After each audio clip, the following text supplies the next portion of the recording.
Hello everyone. The topic for today is SEBI, that is Securities Exchange Board of India. The logo on the extreme right is the logo of SEBI. Before moving forward, let us understand the term securities.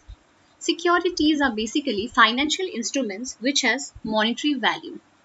Securities are not money, but these are instruments which has got monetary value in them.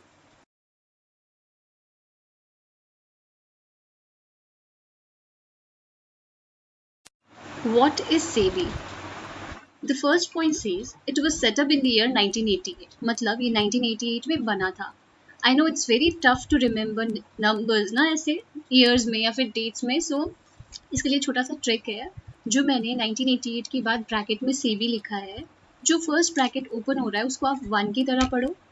S जो right side पे खुला हुआ है थोड़ा उसको बंद करो तो वो 9 जैसा बनेगा. ई को भी जिस तरफ से वो पूरा ओपन है उसको बंद करो वो 8 बनेगा और बी भी 8 की तरह दिख रहा है. तो वापस से आप करो. ब्रैकेट इज 1, एस को 9 बनाओ पीछे से ज्वाइन करके, ई को 8 और बी को 8. तो बहुत इजीली आप अगर लिखोगे तो समझ में आएगा that bracket is 1, S is 9, E is 8 and B is 8. That is 1988. Second point क्या कहता है? To regulate the functions of securities market. तो सिक्योरिटीज मार्केट में जितने भी फंक्शंस हो रहा है उसको रेगुलेट और मॉनिटर कौन करता है? सेबी करता है. Third point, it promotes orderly and healthy development in the stock market. तो स्टॉक मार्केट में वो बहुत ऑर्डरली और बहुत हेल्दी इन्वायरमेंट या फिर कुछ ऐसा डेवलपमेंट करवाता है. कौन ये प्रमोट करता है? कौन? स्टॉक मार्केट में. दैट इज सेबी का बहुत बड़ा हाथ है इसमें. फोर्थ पॉइंट क्या कहता है कि जब ये बहुत इंपॉर्टेंट पॉइंट है वैसे, इनिशियली जब सेबी बना था it was not able to exercise complete control over the stock market. मतलब स्टॉक मार्केट में जितने भी ट्रांजैक्शंस होते थे पहले उसमें सेबी बस ऑब्जर्व ही करता था, कुछ कर नहीं पाता था. उनका कोई कंट्रोल ही नहीं था ट्रांजैक्शंस पे ना, मार्केट के ट्रांजैक्शंस पे.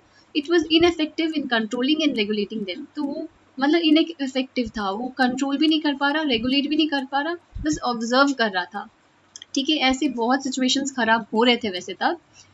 फिर ये जब देखा गवर्नमेंट ने तो इसमें क्या किया? As a result in May 1992 SEBI was granted a legal status. तो सेबी को एक ग्रांट किया, क्या लीगल स्टेटस ग्रांट कर दिया था. तो उसकी वजह से बाद में क्या हुआ? SEBI is a body corporate having a separate legal existence and perpetual succession. तो एक लीगल एग्जिस्टेंस मिला उनको अलग से और परपेचुअल सक्सेशन. लीगल एग्जिस्टेंस का मतलब ये होता है कि सेबी एक अलग बॉडी है अपने मेंबर्स से हटके, एक अलग इंडिविजुअली मान के चलो आप उसे. तो जितने भी ट्रांजैक्शंस होते हैं वो सेबी खुद कराता है, ना कि उसके मेंबर्स के थ्रू. और इसको ये भी एक स्टेटस मिला कि it got the power to sue someone and to be sued. मतलब सेबी को कोई सू भी कर सकता है और सेबी खुद भी सू हो सकता है किसी से. उसके मेंबर्स भी नहीं होगा, सब ट्रांजैक्शंस ये सब सेबी के नाम पे होगा. वो अपना एक सेपरेट बॉडी है. परपेचुअल सक्सेशन मतलब कंटिन्यूएशन, उसके मेंबर्स से उसको कुछ फर्क नहीं पड़ता. सेबी खुद एक अलग है और वो कंटिन्यू होता रहेगा. उसके मेंबर्स को कुछ भी हो या कुछ भी हो उसमें दैट विल कंटिन्यू. इसका मतलब यही होता है.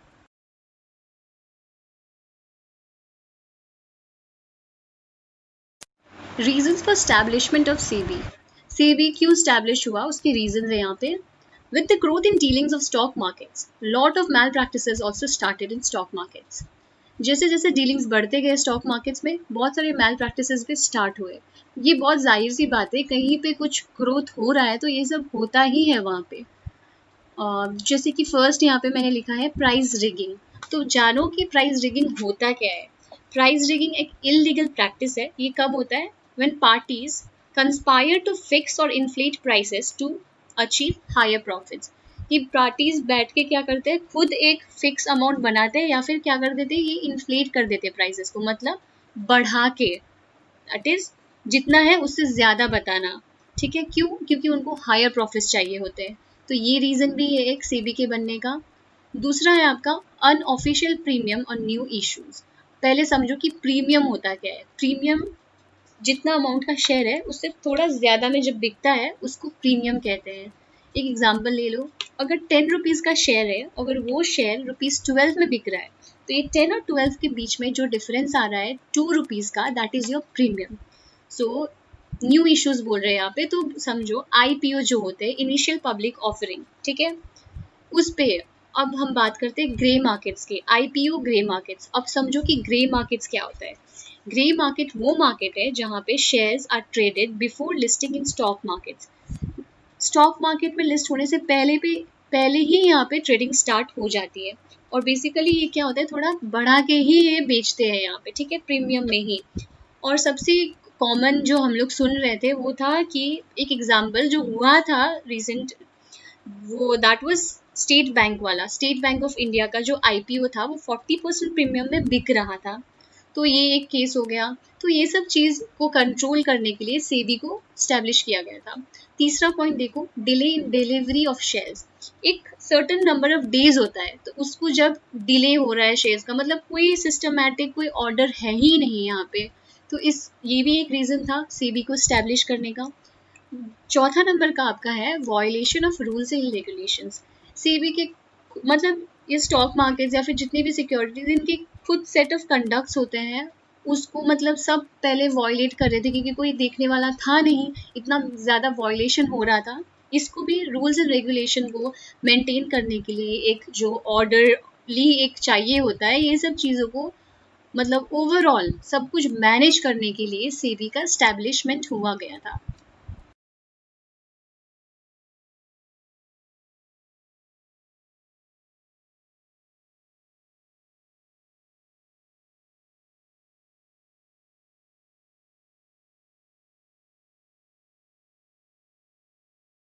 Purpose and role of SEBI. First is purpose. Purpose क्या है सेबी बनने का?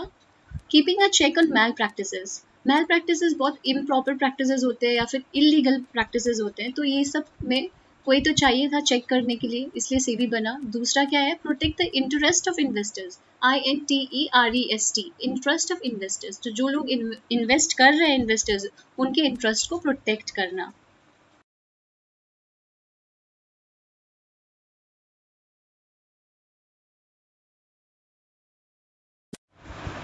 Role of SEBI. First role is for issuers. उनके लिए क्या करना? To provide a marketplace in which they can raise finance fairly and easily. Obvious सी बात है, कोई अगर इशू कर रहा है शेयर्स तो उन क्या क्या पर्पस के लिए कर सकते हैं वो? दैट इज़ वेरी ऑब्वियस कि वो फाइनेंशियल पर्पस के लिए कर रहे हैं। तो उनके लिए एक ऐसा प्लेटफॉर्म बनाना जहाँ पे बहुत फेयरली और ईजिली वो लोग रेस कर सके। थर्ड आता है इन्वेस्टर्स। इन्वेस्टर्स पे ये दिया है कि to provide protection and supply of accurate and correct information.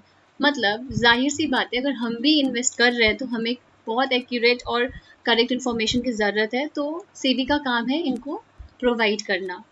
Third point जो यहाँ पे दिया है दैट इज़ इंटरमीडिएट्स के लिए।